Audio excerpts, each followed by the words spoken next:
जिला स्तरीय बायोडायवर्सिटी कार्यक्रम जो कि शिक्षा विभाग एवं वन विभाग के संयुक्त तत्वाधान में आयोजित किया जा रहा है।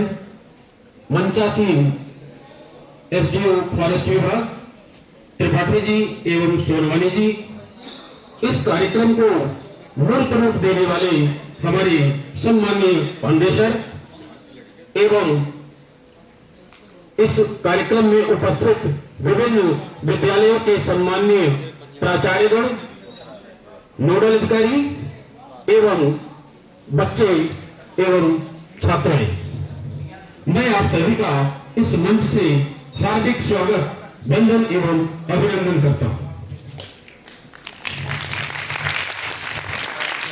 वास्तव में बायोडायवर्सिटी कार्यक्रम एक ऐसा कार्यक्रम है जिसकी मदद से हमारे जिले के ही नहीं पूरे मध्य प्रदेश के छात्र एक ऐसा अंग तैयार कर लेते हैं जिसकी सहायता से वे अपने जीवन को आगे बढ़ा सकते हैं। क्योंकि हम जानते हैं कि आजकल कोई भी परीक्षा होती है, उसी के माध्यम से हम किसी भी कैरियर को प्राप्त कर सकते हैं। कैरियर को प्राप्त करने के लिए हमें किसी न किसी कंपटीशन को फाइट करना ही होता है और उस कंपटीशन का एक महत्वपूर्ण हिस्सा बायोडायवर्सिटी होता है। तो यदि हमारे बच्चे इस कंपटीशन के माध्यम से बायोडायवर्सिटी जैसे एक विशाल क्षेत्र को तैयार कर लेते हैं तो निश्चित रूप से वे अपने कैरियर को आगे की ओर ले जा रहे हैं।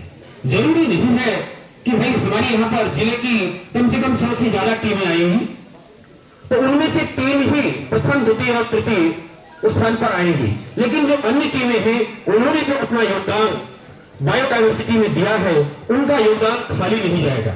निश्चित रूप से यदि आपने एक लाइन भी बायोडायवर्सिटी की पढ़ा है तो वो लाइन आपके जीवन में काम आएगी।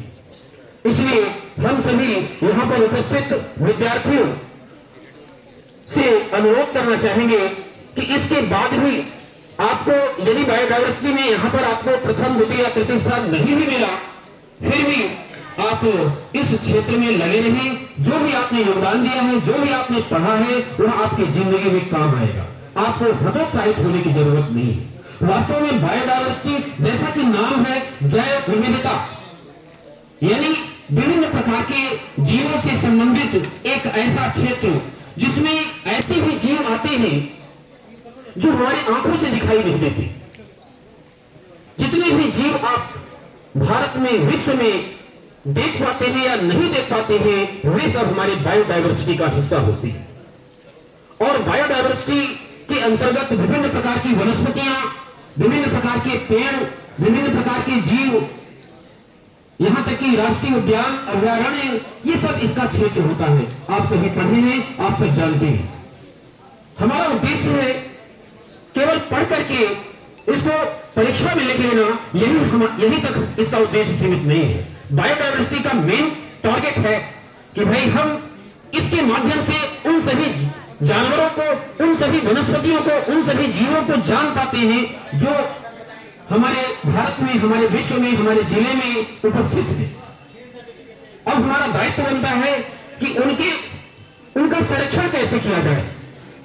हम सभी बुद्धिजीवी प्राणी हैं और उनके संरक्षण के उपाय यदि हम कुछ कर सके, कुछ हमारा योगदान हो सका, तो निश्चित रूप से ये बायोडायवर्सिटी पढ़ना हमारे लिए लाभदायक होगा। हम शासकीय कन्या उच्चतर माध्यमिक विद्यालय देवसर में जब से वहां पर प्रेजेंट हुए हैं, हम अपनी छात्राओं को निर्देशित करते रहते हैं कि भाई पढ़ाई तो बहुत जरूरी है, लेकिन पढ़ाई के अलावा जो अन्य गतिविधियां होती हैं, चाहे वो बालरंग हो, चाहे वो चित्रकला प्रतियोगिता हो, चाहे संस्कृत यानी कालिदास प्रतियोगिता हो, या बायोडायवर्सिटी हो, पर्यटन क्विज हो, बहुत सारी प्रतियोगिताएं होती हैं। हम वहां पर छात्राओं से अनुरोध करते रहते हैं, निर्देशित करते रहते हैं कि हर प्रतियोगिता में आपको भाग लेने की आवश्यकता है, क्योंकि हर प्रतियोगिता आपको कहीं न कहीं आगे ले जाती है। इसलिए हमारे विद्यालय की छात्राएं लगभग पार्टिसिपेट तो करती ही हैं, कितना आगे जा पाती हैं ये उनका हुनर है, वो उनकी क्षमता है। हम प्रयास करते रहते हैं, हर क्षेत्र में उनकी तैयारी करवाने के लिए प्रतिबद्ध रहते हैं। चाहे वो संस्कृत प्रतियोगिता हो। मैं संस्कृत विषय का नहीं हूं, लेकिन संस्कृत प्रतियोगिता की भी तैयारी करवाता हूं और हमारी छात्रा जिले स्तर में इस साल भी द्वितीय स्थान पर पहुंची। मेरा मतलब यह है कि हमारे जो नोडल अधिकारी हैं यहाँ पर उपस्थित, उनसे भी मैं अनुरोध और निवेदन करना चाहता हूं कि बच्चों को केवल पार्टिसिपेट न कराएं, बल्कि उनको उनकी तैयारी करवाएं। यदि कोई भी किसी भी प्रतियोगिता में आप अपने बच्चों को सहभागी बना रहे हैं तो एक टीचर को नोडल बनाएं और वो नोडल उनकी तैयारी करें, तभी उसका कोई मतलब है। अदरवाइज केवल पार्टिसिपेट कराने से कुछ मतलब नहीं निकलता। हमारे जिले स्तर से बायोडायवर्सिटी में जो टीम यहां आज जीतेगी वह राज्य स्तर में उपस्थित होगी और राज्य स्तर में, जैसा कि अभी पांडे जी ने बताया, कि लिखित परीक्षा के साथ साथ मल्टीमीडिया राउंड भी होंगे। तो इसलिए हमारा अनुरोध है कि जो भी टीम यहां जीते वह ऐसी तैयारी करे, चाहे वो मल्टीमीडिया राउंड हो, चाहे वो लिखित प्रतियोगिता हो, इस तरीके की तैयारी होनी चाहिए है कि इस साल राज्य स्तर पर हमारा सिंगरौली चमकना चाहिए, चमक होनी चाहिए। हमारा सिंगरौली के बच्चे एक चमक लेकर के लौटे, सामान्य रूप से नहीं, बल्कि एक ऐसी चमक जो हमारे इन बच्चों को जो बैठे हुए हैं इनमें भी वो चमक बिखेर दे। हम चाहते हैं कि बायोडायवर्सिटी ही नहीं बल्कि जितनी भी प्रतियोगिताएं होती है, क्योंकि आज ये कंपटीशन का युग है और इस कंपटीशन के युग में पढ़ाई के साथ साथ ये जो पाठ्येतर गतिविधियां होती है, इन गतिविधियों का अत्यंत महत्वपूर्ण स्थान है। छात्राओं से भी हम छात्र और छात्राएं जो यहाँ पर बैठे हुए हैं विभिन्न स्कूलों के, ये सितारे की तरह चमकते हुए, मैं चाहता हूं कि ये सभी किसी प्रतियोगिता में आगे आए। और आज चूंकि मेरा जो विषय है ये कैरियर का भी विषय है, कैरियर से संबंधित महत्वपूर्ण बात यह है, आज मैं आप सभी हमारे उपस्थित विद्यार्थियों को बताना चाहूंगा कि कैरियर बनाने के लिए ही हम पढ़ाई करते हैं, कैरियर बनाने के लिए ही हम यहाँ पर बैठे हुए हैं। हम जो भी कुछ करें, चाहे पढ़ाई करें, जिस समय पढ़ाई करें उस समय केवल पढ़ाई करें, जिस समय कोई तैयारी करें केवल तैयारी करें। यानी जब भी कुछ हम कार्य करें उसमें अपना योगदान 100% देना चाहिए। किसी को दिखाने के लिए हम पढ़ाई न करें, स्कूल में हो तो स्कूल में 100% दें, घर में पढ़ाई करें तो वहां भी 100% दें और अपने जीवन को बहुत सुंदर बनाने का प्रयास करें। ये सब आपके हाथ में है, क्योंकि इस तरीके का प्रयास आपको करना है और आपको आगे कभी रुकना भी नहीं, जब तक आपको अपना लक्ष्य प्राप्त न हो जाए। उठो, जागो और तब तक नहीं रुको जब तक आपको अपना लक्ष्य नहीं मिल जाए। इस तरीके का कोटेशन है, ये काफी महत्वपूर्ण कोटेशन है और इसका अनुसरण यदि हमारा एक भी विद्यार्थी करता है तो आज हमारा यहाँ पर बोलना सार्थक हो जाएगा कि उठो, जागो और तब तक नहीं रुको जब तक आपको लक्ष्य की प्राप्ति न हो जाए। मतलब आप सभी को अपने लक्ष्य का निर्धारण कर लेना चाहिए। आप यहाँ पर 9वीं, 10वीं, 11वीं और 12वीं की छात्र छात्राएं बैठे हुए हैं।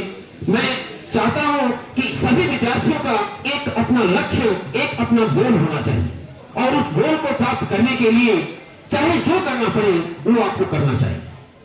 और इस तरीके से जब आप गोल को प्राप्त करने के लिए प्रयास करेंगे तो निश्चित रूप से आपको गोल मिल ही जाए और इस तरीके से आप अपना कैरियर, बहुत अच्छा कैरियर बना सकते हैं। सब आपके हाथ में है, बस जरूरत इस बात की है कि आपके अंदर वो जुनून, वो जज्बा होना चाहिए जिसकी मदद से आप अपने गोल को प्राप्त कर सकते हैं। ज्यादा समय न लेते हुए मैं यहाँ पर उपस्थित सभी गणमान्य नागरिक, विद्वान साथी, छात्र छात्राओं का पुनः स्वागत करते हुए अपनी वाणी को विराम देता हूँ। बहुत बहुत